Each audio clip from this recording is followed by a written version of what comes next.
ప్రాణం అని విన్నవించు ఈ పాటని, నువ్వు నా ప్రాణమని విన్నవించు ఈ పాటని. ఎక్కడో దూరానున్నా చుక్కలే విన్నా గాని కదిలించలేదా కాస్త కూడా నీ మనసుని. పరదాలు దాటి ఒక్కసారి పలకరించవేమి.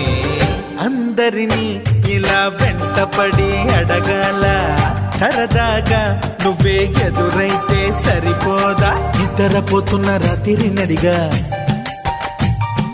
గుటికి చేరిన గువ్వల నడిగా